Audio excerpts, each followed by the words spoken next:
Informática es una palabra de origen francés formada por la contracción de los vocablos información y automática. La informática es la ciencia que versa sobre la adquisición, almacenamiento, representación, tratamiento y transmisión de la información de manera automática mediante máquinas denominadas ordenadores o computadoras.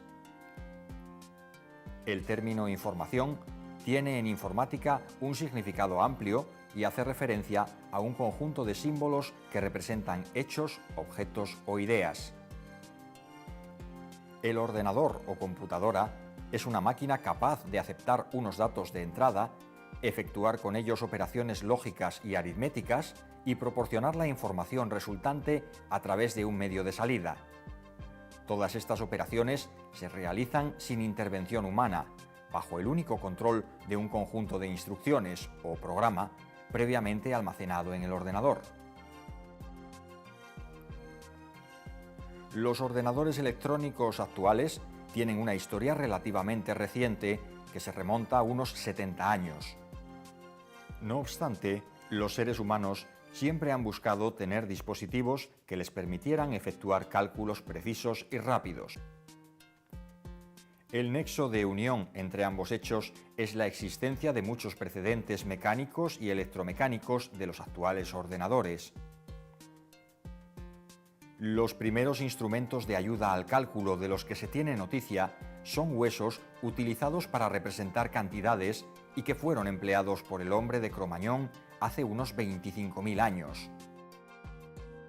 Resulta especialmente llamativo un hueso descubierto en África y datado hace 10.500 años que parece representar los números primos 11, 13, 17 y 19. Fueron los sumerios, hace unos 4.000 años, los primeros en desarrollar un sistema de numeración basado en la posición de los dígitos. La invención de tales sistemas fue un avance fundamental, ya que permite realizar cálculos de manera sistemática y sencilla. Hacia esa misma época, distintas civilizaciones andinas desarrollaron un sistema de representación de información contable denominado quipu.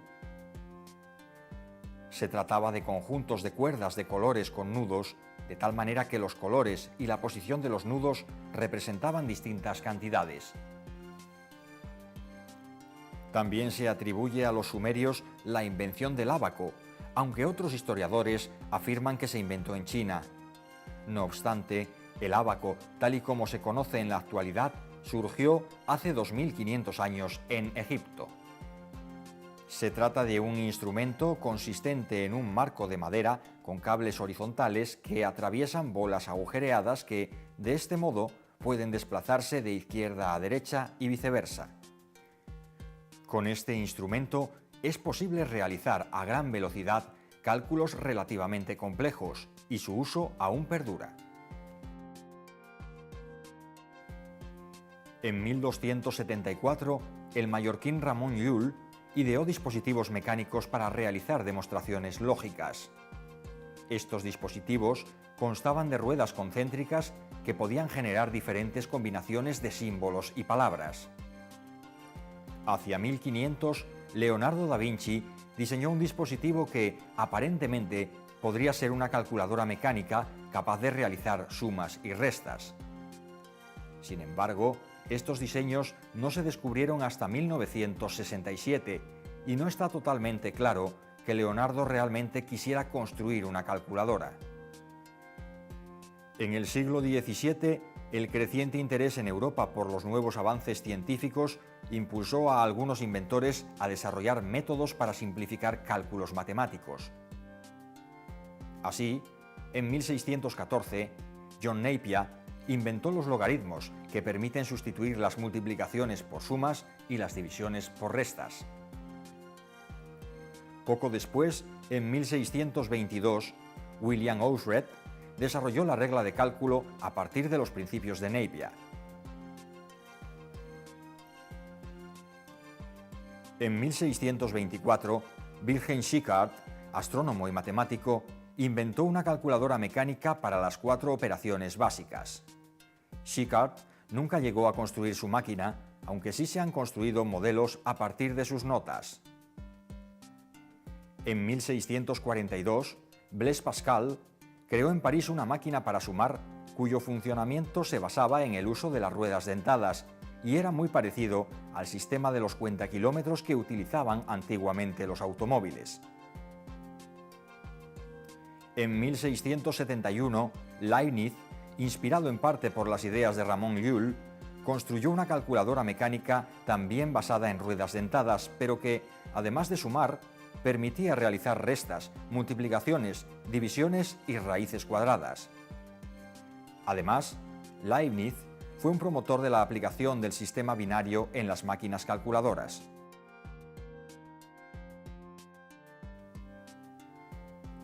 En 1804, Joseph Jacquard desarrolló un telar que se servía de tarjetas perforadas para controlar la creación de complejos diseños textiles. La misma técnica se utilizaría después en pianolas y organillos que empleaban tarjetas o cintas perforadas para almacenar la partitura a reproducir. Las tarjetas y cintas perforadas jugarían posteriormente un papel preponderante en la historia de la informática como medio de almacenamiento de información. A partir de 1822, el matemático e inventor británico Charles Babbage llevó a cabo una serie de avances fundamentales. En primer lugar, propuso la creación de la llamada máquina diferencial, cuya misión era calcular tablas matemáticas, como las trigonométricas o logarítmicas. Posteriormente, en 1830, y cuando aún no había construido esa máquina, Babbage concibió un segundo dispositivo, la llamada máquina analítica.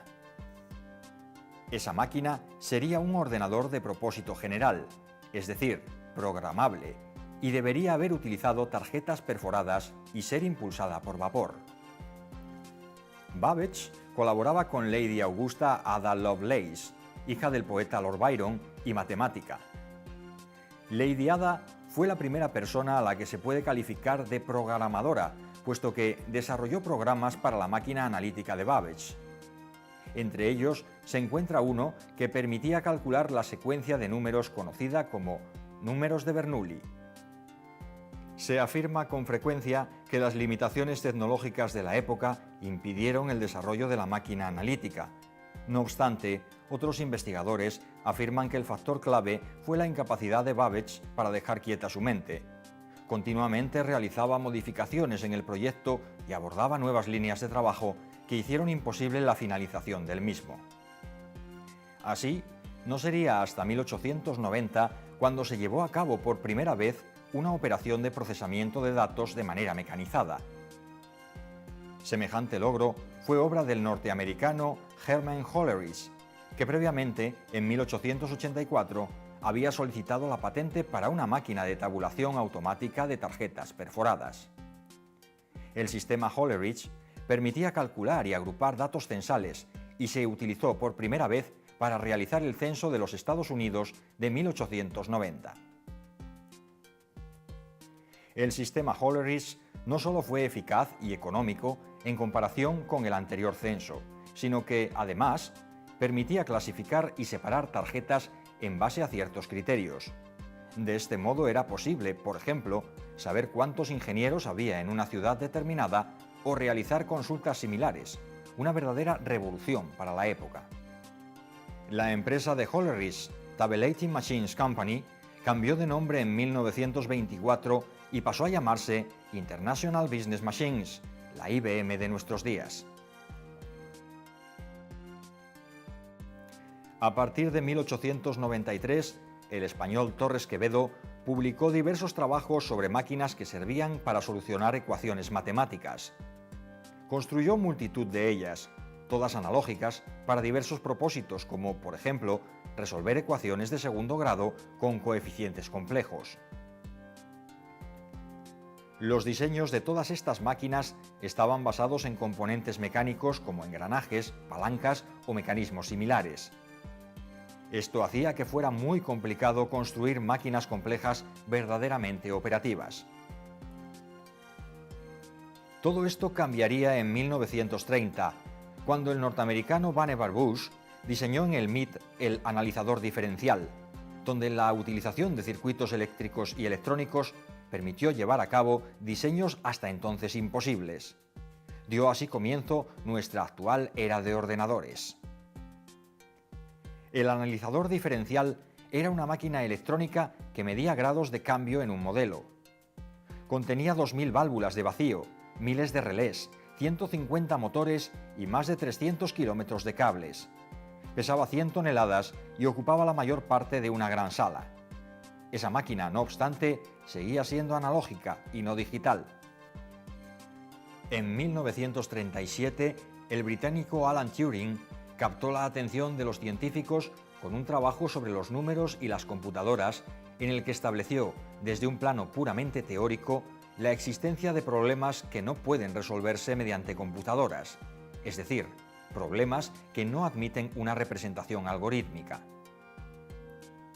Los trabajos de Turing resultarían fundamentales para todos los desarrollos posteriores en el campo de la informática.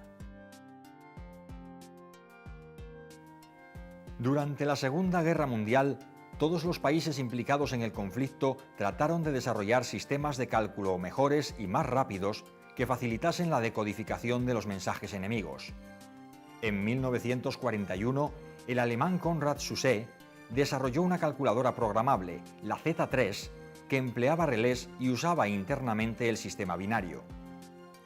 Zuse ya había construido en la década de los 30 del siglo XX dos calculadoras mecánicas, la Z1 y la Z2. Por su parte, el norteamericano Howard Aiken, en colaboración con IBM, desarrolló poco después el computador Mark I, destinado a resolver problemas de balística de la Marina. El Mark I tenía una altura de 2,5 metros, un peso de 5 toneladas y más de 750.000 piezas. Su arquitectura estaba inspirada en las ideas de Babbage y empleaba, al igual que el Z3, tecnología de relés, aunque en aquel momento se desconocía la existencia del ordenador alemán.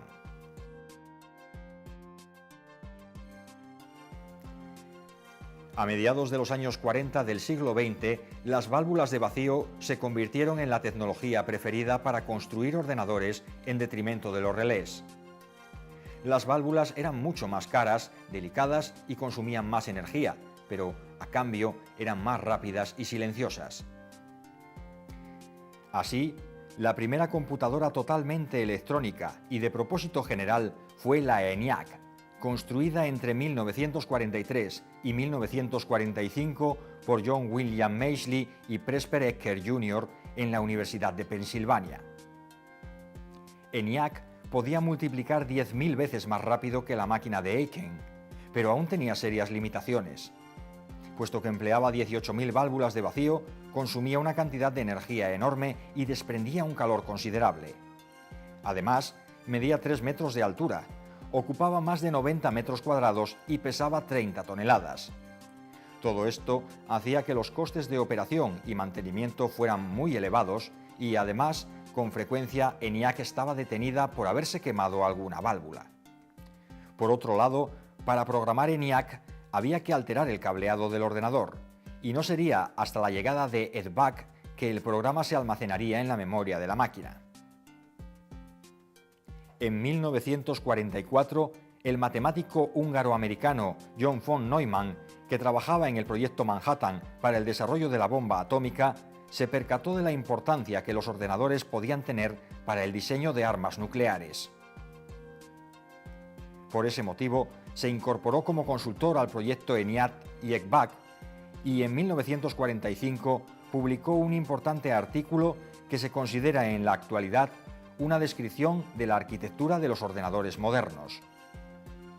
Prácticamente todos los ordenadores se basan en la hoy denominada arquitectura von Neumann, pero que, en gran medida, adapta las ideas originales de Charles Babbage. Según dicha arquitectura, un ordenador consta de los siguientes elementos: una unidad central de proceso, o CPU, que consiste, a su vez, en una unidad aritmético-lógica para realizar operaciones y una unidad de control encargada de ejecutar las instrucciones del programa. Memoria para almacenar tanto el programa como los datos que éste utiliza, memoria secundaria y dispositivos de entrada-salida. Como ya se ha dicho, todos los ordenadores hasta la fecha siguen esta arquitectura, y los cambios fundamentales a nivel de hardware se han producido esencialmente en términos de miniaturización. Para lograr esa miniaturización fue crucial la invención del transistor, realizada en 1947 por 3 científicos de los laboratorios Bell, William Shockley, Walter Bredchain y John Bardeen, y que les valdría el Premio Nobel de Física en 1956. El transistor reemplazó las válvulas de vacío como elemento fundamental en la electrónica y su miniaturización llevaría a la revolución de la microelectrónica. Tal revolución comenzó a finales de los años 50, cuando primero Jack Kilby y después Robert Noyce demostraron las posibilidades del circuito integrado o chip. Un chip no es otra cosa que un circuito formado por multitud de componentes electrónicos que son grabados sobre una serie de capas conductoras y semiconductoras utilizando técnicas fotográficas. Esto permite, por un lado, la fabricación de circuitos muy complejos sin necesidad de integrar o soldar componentes y, por otro, niveles cada vez mayores de miniaturización. La importancia del circuito integrado en la sociedad actual le supuso a Kilby el Premio Nobel de Física en 2000 en reconocimiento a su participación en el desarrollo de dicha tecnología. Sería, no obstante, la compañía cofundada por Robert Noyce, Intel, la primera en conseguir integrar todos los componentes necesarios para un computador en un solo chip. Nacía así en 1971 el microprocesador. Las bases de la revolución microinformática se construyeron sobre los microprocesadores de Intel y de otras compañías, como Motorola y su 6800.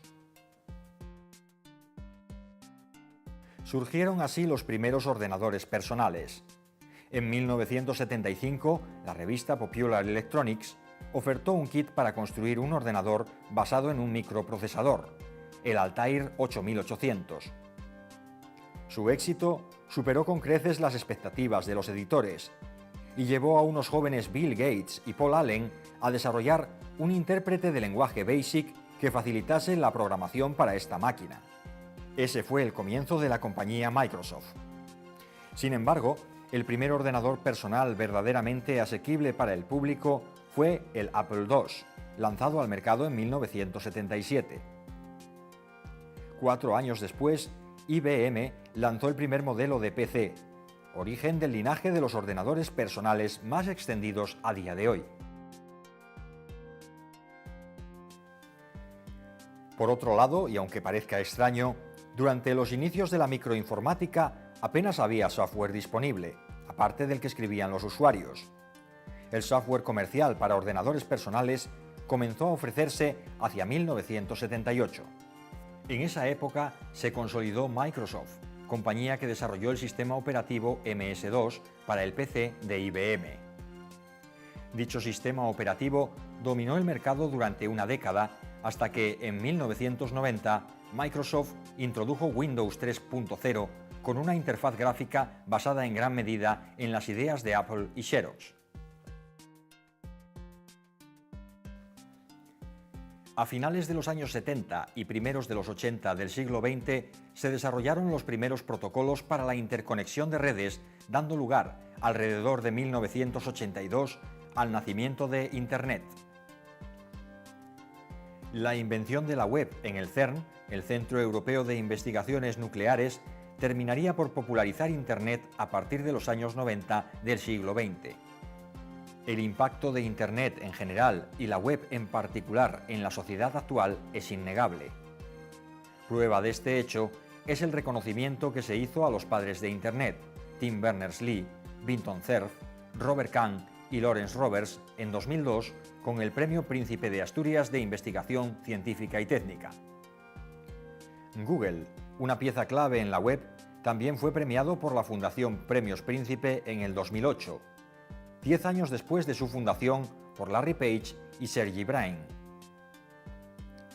Aunque la web permitió a todo el mundo expresarse en Internet, fueron Google y el resto de buscadores los que facilitaron el acceso a esa información de forma cómoda, rápida e intuitiva, haciendo así que la web fuese verdaderamente útil. Pero si los buscadores son fundamentales para la web, tampoco podemos olvidarnos de los aspectos colaborativos y sociales de la misma. Nos referimos, cómo no, a la Wikipedia y a las redes sociales. Wikipedia inició su andadura en 2001, aunque los sistemas wiki ya existían desde mediados de los años 90 del siglo XX. Un wiki es una herramienta que permite a múltiples usuarios editar de manera colaborativa el contenido de una página web. Jimmy Wales y Larry Sanger decidieron utilizar un sistema wiki para crear una enciclopedia empleando únicamente el trabajo de editores voluntarios. Lo que en su momento pareció un proyecto descabellado es en la actualidad uno de los sitios más importantes de la web, con más de 20 millones de artículos. Por su parte, las redes sociales online son, sin duda, uno de los servicios con más auge en la actualidad. Aunque existen multitud de ellas, las más conocidas son, posiblemente, Facebook, creada en 2004, y Twitter, creada en 2006.